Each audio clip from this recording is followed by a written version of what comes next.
Hello everyone and welcome back to Reddit Telltales. Today we have some wonderful malicious compliance for you.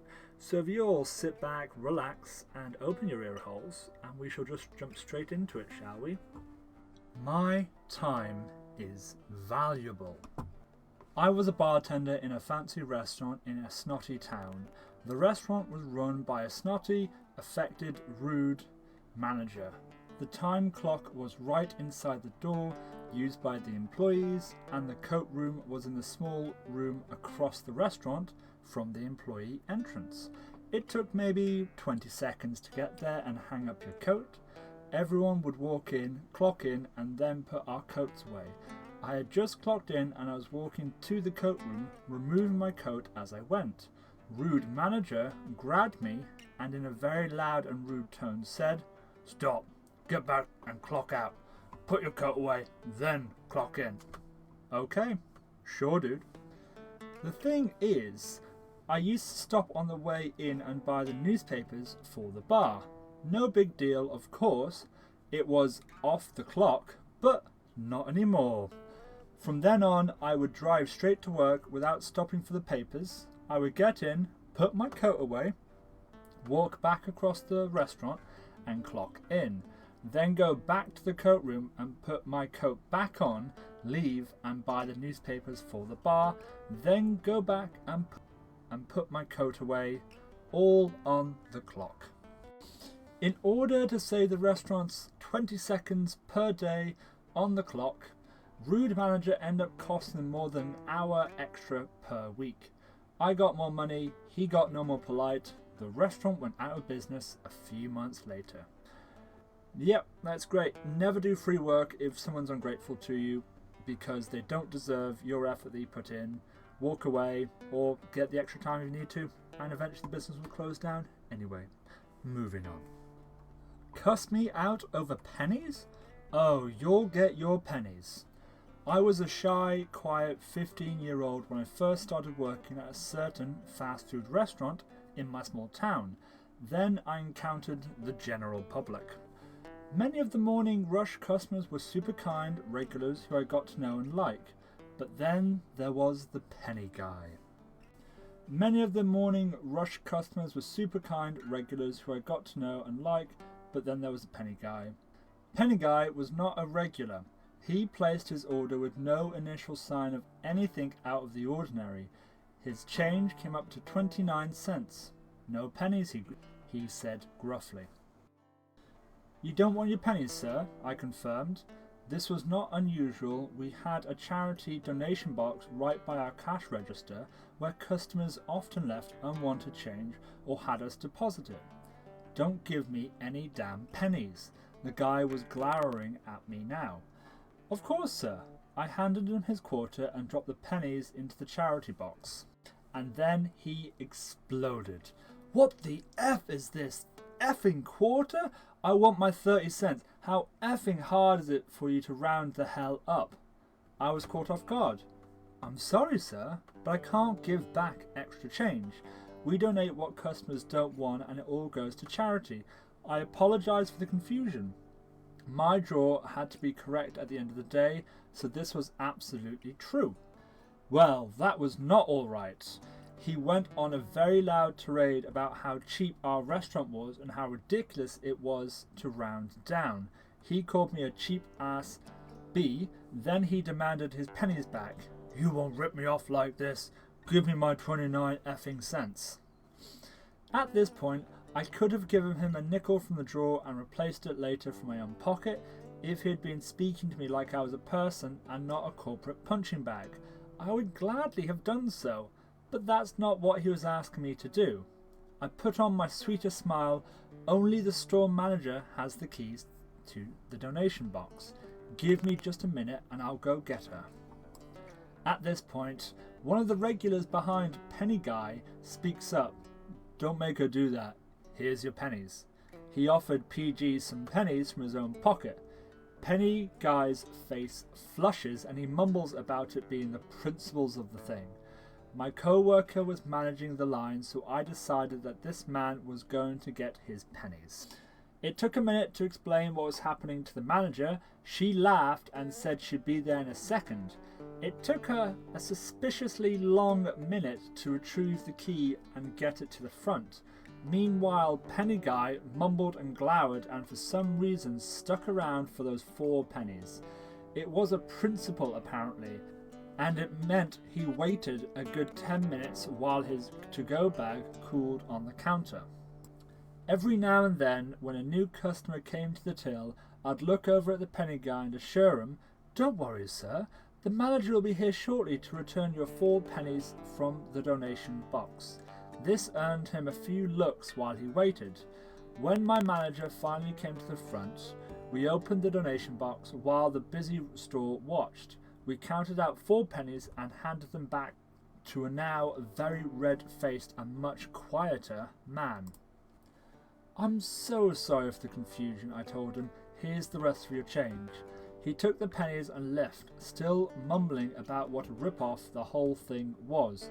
On the bright side, a larger than normal percentage of customers decided to donate their change to the charity after watching his tirade.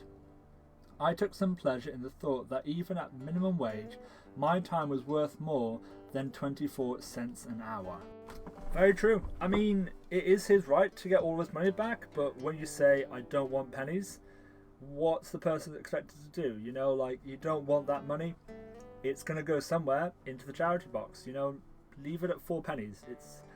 It's not going to break your bank. Moving on. Sure, I'll delete all these direct bill accounts for you. A customer of mine decided that they no longer needed to keep a copy of any of their direct bill accounts that hadn't been active for a year. In the USA, you can be audited for taxes going back 7 years. I argued with them because I have had to deal with too many IRS and FBI agents in the past to just accept that the customer knows best in this instance. We had a nice legal document drawn up and releasing us from liability and requiring them to acknowledge our concerns, and then we billed them $1,200 to write a purge script that would delete the appropriate accounts, and also because they were complete jackasses about it. Before purging, I backed up the databases and told them where to find it, and also had them print a paper copy of these accounts and their detail. The next year, we get a call from a very angry manager wanting to know who authorized us to purge this data, as they were now enduring an IRS audit and needed to provide proof of accounts they had written off. I provided the document signed by the business owner and let her know there is a backup and where to find it. It turns out that they also purged the hard drive to make space, deleting all backups, and they also can't find the paper copies of those accounts either. Over the price of a couple $200 hard drives to upgrade their storage, they just put themselves in a world of pain from the IRS. And if you think the IRS is even capable of giving you fair treatment, I can't tell you how many times I've had conference calls with IRS agents or their superiors trying to explain double-sided accounting and that each entry having a credit and debit is not some attempt to hide money. Combine this with not even having documentation to back up your claims, and you can kind of see why I made such a fuss over complying with this customer's stupid request. Very fair. I mean, you did give them lots of warning. You made them sign the contracts to, let go of your fault on your liability. It's good that you had a paper trail on your side because it sounds like they are screwed. You never want to be in that situation where you don't have what a multi-billion funded service can just screw anyone over with. And moving on to our last story. May I see your ID, please? When I was in high school, I had the typical minimum wage cashier job. It was store policy to ask for any legal government ID when a customer purchased cigarettes or alcohol. We had to ID every customer who looked like they could be under 35. If you didn't and they turned out to be underage, you could be fired if caught in an in-store quality check or arrested if caught by a regulatory agency. There was no way in hell 16-year-old me was going to risk getting fired or arrested for a crappy minimum wage job, so I ID'd everybody.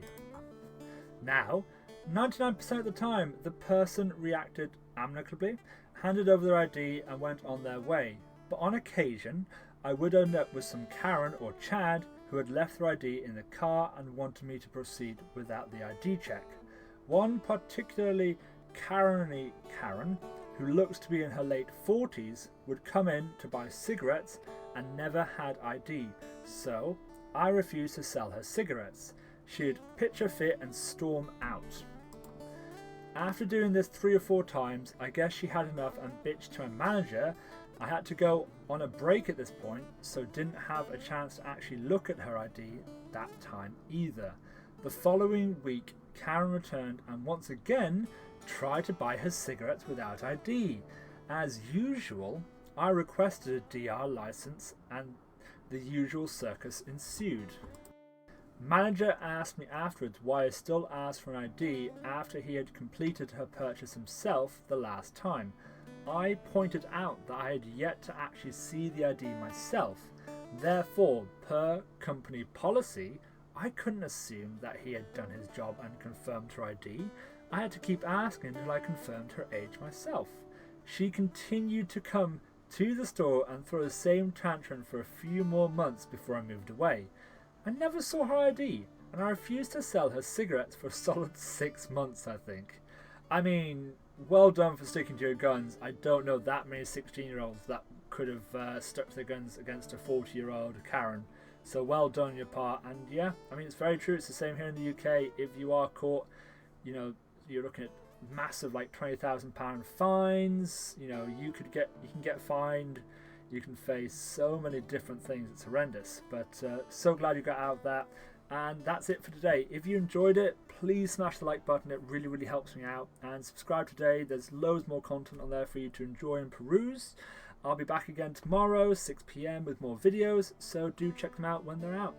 See you all later. Bye-bye.